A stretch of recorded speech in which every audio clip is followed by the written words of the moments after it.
السلام علیکم قدرمنو ظاهر قرار د سره مخاطب یم د قرار ټي وي نه. قدرمنو تاسو ته پته ده چې څنګه د یحیی ماشوم لنډ ګودر کې چې کوم دی په 85 ګز کوهي ته پرېوتی او زمونږ چې کوم میډیا والا یعنی سوشل میډیا والا کسان دي او دې نه علاوه زمونږ شاعر چې کوم دی ضمیر خان ضمیر صاحب هغه رال د دې یحیی شهید ماشوم په حق کې आवाज اوچت کو او د 85 میټر ګز کوهي نه چې کوم دی د هغې لاش را بهر شو. نو دا چې کوم دی صرف او صرف د میډیا وجه ده چې کوم زمونږ میډیا والا کوم ورونه لګیا دي دی کوشش کوي دی आवाज اوچتوي نو په هغې سره د ډیرو خلکو داسې مشکلات وي چې هغه حل کیږي. او دې نه علاوه زمونږ چې کوم نوجوان شاعر دی ضمیر خان ضمیر صاحب د هغې هم ډېرې شکریه ادا کومه د دې جذبې ته سلام کومه چې د دې د اواز په وجه باندې دا ماشوم د دې کوهي نه را بهر شو او یو انسانیت له چې کوم دی دی دغه ورکړو یعنی توجه ورکړله د دې په وجه چې کوم دی انسانیت را ژوندی شو.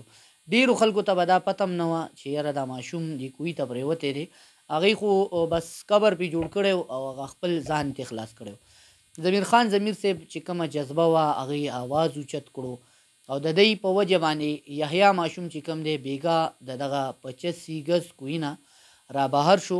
د دې د آواز په وجه باندې. نو هغه ماشوم چې کوم دی خپل مور او پلار ته میلاو شو کم از کم که هر څه وي ماشوم خو بیا هم په هغه قبر کې دفن کیږي خو د دې د مور او د پلار چې کوم زړه هغې پسې درد کولو چې یاره دا ماشوم دپاره موږ هېڅ هم ونه کړل نو هغه زړه د هغې چې کوم دی صبر شو او د هغې زړه ته تسلي میلاو شوه چې زما بچی چې کوم دی د هغه 85 ګز کوهي نه راووتو او موږ چې کوم دی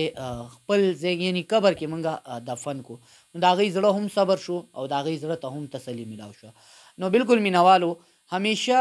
زمونږ چې څومره خلک دي زمونږ نوجوانان دي یا میډیا والا دي یا کوم زمونږ داسې اعلی عهدهداران چې کوم کسان دي هغې د دې خلکو دپاره د دې